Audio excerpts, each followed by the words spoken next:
Marcus should have turned around when the trail markers disappeared. He had hiked the North Ridge Trail 3 times before, and it was supposed to be simple. 4 miles in, 4 miles out.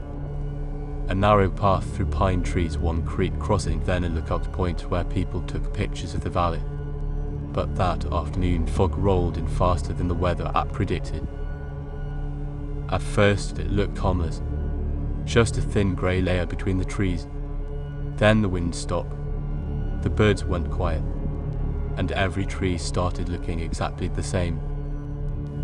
Marcus checked his phone. No signal. He opened the map he had downloaded, but the blue dot spun in a circle like it had no idea where he was. He laughed once, mostly to calm himself down. Then he saw something nailed to a tree. A wooden trail marker. Red paint. An arrow pointing left. That was strange because the official trail markers were yellow. Marcus stood there for a few seconds staring at it. The arrow looked fresh. The paint had not faded. He almost ignored it and kept going straight, but the fog ahead was getting thicker and the path to the left looked clearer. So he followed it. The trail curved between tight pine trees, then dropped downhill into a part of the woods he did not recognize. The ground was soft. Too soft. His boots sank into wet leaves, and every few steps he saw broken branches arranged across the trail like someone had moved them there by hand. After 10 minutes he stopped. The red arrows kept appearing, one on a tree, then another, always just far enough ahead that he felt like he was getting somewhere. But the forest around him did not open up. It got dark. Marcus turned around. Behind him the trail was gone. Not hard to see. Gone. The path he had just walked down was covered in branches, leaves, and fog so thick it looked like a wall. He called out, "Hello." His voice sounded wrong in the trees. Flat.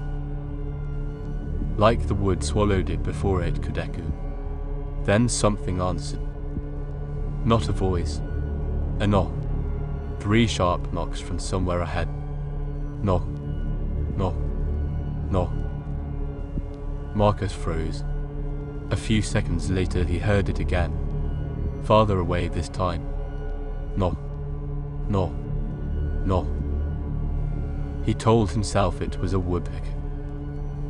Then the knocking came again. From behind him. Same rhythm. Same spacing. That was when he started walking faster. He followed the red arrows because he did not know what else to do. The trail dipped into a hollow where the fog sat heavy against the ground. His flashlight was still in his bag, but it was not dark enough to need it yet. That somehow made it worse. He could see just enough. The trees, the mist, the wet black trunks, and the shapes between them that vanished when he looked directly at them. Then the woods opened. In front of him was a cabin. Small, old, crooked, sitting in a clearing that should not have been there. Its roof sagged in the middle. The porch leaned to one side. The windows were dark except for one upstairs window glowing with a weak orange light. Marcus stood at the tree line breathing hard. There had never been a cabin on this trail. Not on any map. Not in any hiking forum. Not in any warning sign near the parking lot. But there it was. And hanging from the porch was a wooden sign. Fresh white paint. Black letters. Marcus walked closer, slow enough that every step felt like a mistake. The sign said, Marcus. Just his name. Not welcome. Not a family name. Not a trail marker. Just Marcus. His mouth went dry. He backed up so quickly he almost slipped in the leaves. Then the upstairs light flickered. Once. Twice. And from inside the cabin something knocked on the wall. 3 times. Knock. Knock. Knock. Marcus turned and ran. He did not care about the trail anymore. He pushed straight through the tree's branches, whipping his face, mud-sucking at his boots. After maybe 30 seconds, he burst into another clearing and stopped so hard he almost fell. The cabin was in front of him again. Same sagging roof, same porch, same upstairs light, same sign with his name on it. But now the front door was open, only a crack. Marcus pulled out his phone and tried to call 911. No service. He opened the camera, thinking if he could record it, he would at least prove he was not losing his mind. The screen showed the cabin, the porch, the sign. Then in the upstairs window, the orange light went out. A face appeared behind the glass, pale, still, watching him. Marcus dropped the phone. The face did not move. It did not blink. It just stayed there, half hidden behind the dirty window. Marcus picked up his phone and backed away. That was when he heard a ringtone. Not from his hand, from inside the cabin. It was his ringtone, the same one he used for his mother. Marcus looked at his screen. No incoming call, no missed call. But inside the cabin, his ringtone kept playing. Soft, muffled, like his phone was ringing upstairs. Then it stopped. A few seconds later, the text message appeared on his screen.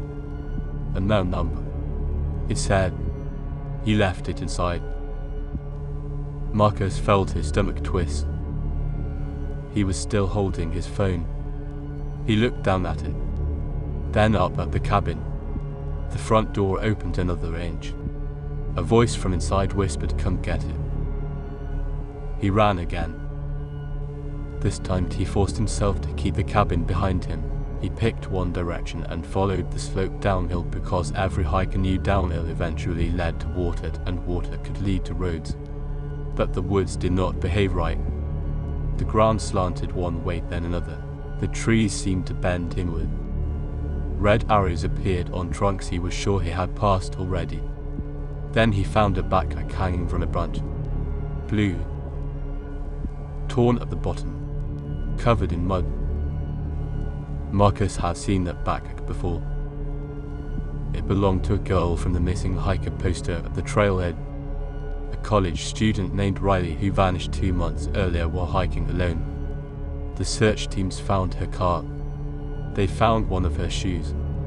They never found Riley. Marcus reached for the bag. Before he touched it, he heard something behind him. A breath. Close. Too close. He spun around. No one was there. Then the backpack moved on the branch, not swinging from wind. Turning. Slowly. The front pocket opened by itself. Inside was a folded piece of paper. Marcus should have left it. He knew that. But fear has a strange way of making people look for answers even when every answer is worse. He unfolded the paper. There was a map. Hand-drawn. The trail. The creek. The lookout. And the square mark deep in the woods. The cabin. Under it someone had written, "First time he sees IT." Marcus stared at the words. Then he noticed there were other notes. Riley sees porch light. Daniel hears knocking. Avery finds phone. Marcus reads map. His name was already there. His next step had been written down before he took it. The paper slipped from his hand. Far away, the cabin door slammed. The sound rolled through the woods like a gunshot. Marcus ran until his lungs burned. The fog thickened around him, turning the trees into shadows. He tripped over a root and went down hard, slicing his palm on a rock.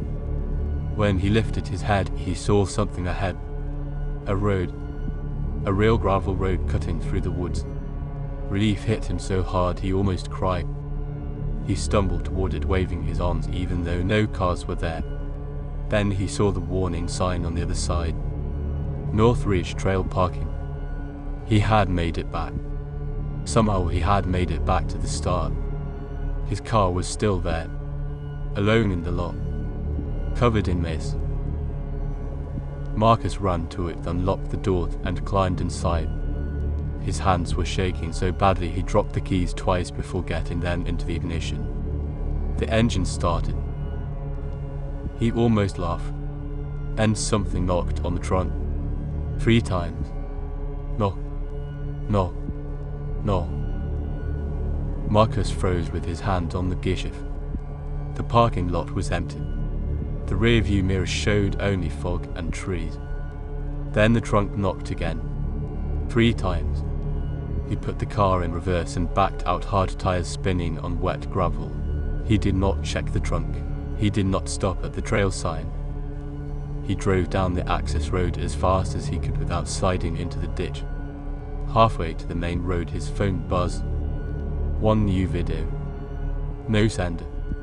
Marcus did not want to open it. He did anyway. The video showed him from behind, walking through the woods, following the red arrows. Then the camera turned toward the cabin. The porch sign was visible. Marcus. The camera moved closer to the front door. This side of the hallway was dark. At the end of the hallway, something lay on the floor. Marcus paused the video and zoomed in. It was his jacket, the one he was wearing right now. He dropped the phone onto the passenger seat. Then the video kept playing by itself. The camera walked up the stairs inside the cabin. Slowly, 1 step at a time. At the top, it turned toward an open bedroom door. Inside were backpacks, shoes, phones, driver's licenses. Dozens of them. Hikers, campers, people who had followed the wrong mark. Then the camera moved to the wall. Names were written across the wood in black marker. Riley, Daniel, Avery, Marcus. Under his name were 2 words. Still driving. The video ended.